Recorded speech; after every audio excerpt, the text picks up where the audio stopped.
Share Your World invites you to learn about different cultures through our personal stories.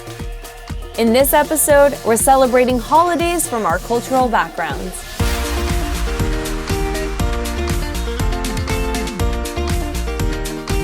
Every culture has its own holiday traditions. Today, we're sharing a few of our favorites. There's a holiday in the Armenian culture called Vartavar or Vartavar, depending on if you're an Eastern Armenian or Western Armenian dialect. This usually happens in July. And basically, it is a day where everyone splashes each other with water. Everyone's running into fountains. It is just like a countrywide water fight. Vartavar goes back to the pagan times, and it is to worship the goddess Aslik, which is the goddess of water, love, fertility, and beauty. And next summer, I am definitely hoping I can go to Armenia and stay at the Armenia Marriott Hotel Yerevan, and if I can be there during Vartavar, during the water fight of the year, then that would be perfect because I can just walk out of my hotel and there's the fountain and I can get drenched and then just walk right back into the hotel and carry on. My favorite holiday for sure is Christmas, and I think more so because I'm not home. Like I live in LA and I'm not in Switzerland. So Christmas is usually the time of the year where I try to go home. What helps me even more to get into the Christmas spirit is our Christmas market in Basel.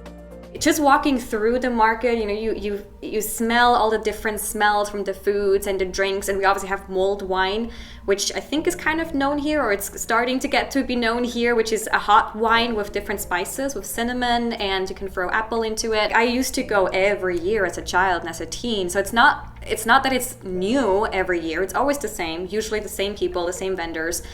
But it's still always magical. It just is. I absolutely love it. Debbie, will you pick fondue or raclette when you're at the market? Oh my gosh, I get this question a lot. I think fondue. So they're both very interactive with the people that are sitting around the table. You chat, you talk, you exchange the food that's on the table that goes with it, like potatoes or corn or whatever your sides that you like. It's a really good dinner. So I can't wait to go back home and have a traditional Swiss raclette or fondue. In my family, I think the holiday that we look forward to the most is always Thanksgiving, which is not by any means a traditional Nigerian holiday, but we've definitely made it into our own version of the holiday. For our Thanksgiving spread, we have your typical turkey and your ham and your stuffing, but we'll also throw in a lot of traditional Nigerian dishes. So we'll have jollof rice, which is a staple in our food. We'll have moi moi. Moi moi is black-eyed peas that is blended with different spices like garlic, tomato, a whole bunch of things, and then it's boiled into like a bean round. It's really good. We'll have efo riro. Efo riro is a spinach stew that is my favorite stew, typically eaten with a fufu of some type, whether it's pounded yam or amala. You choose your fufu, but yeah, it's an American tradition that we've made our own. My favorite holiday is Cambodian New Year. It happens the weekend of April 13th, around that time. And it's a lot of family time and there's a lot of culture time. There's a little gambling as well. We call it a klak, where it's basically the sheet that has different animals on it. We have dice, where we put 3 dice in a bowl, we shake it, and people would put dollars on like the chicken or on the crab, and the dice would come out, and if it has a chicken or crab, you get $1 for each of the things. Jason, do you bet on any particular animal? Like, is one luckier than the other? I just love crab. I think it's lucky. So I would definitely always try to bet on crab.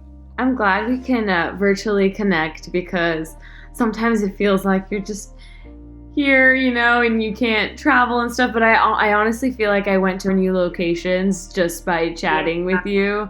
So I traveled in my chair. I love that. Yeah, it's definitely great to be able to connect. Sometimes we feel like we're different people, but food brings people together. We can feel the connection over our love for food. Yep, that's true. I think we can all agree that we can't wait to come back together and travel when we're able.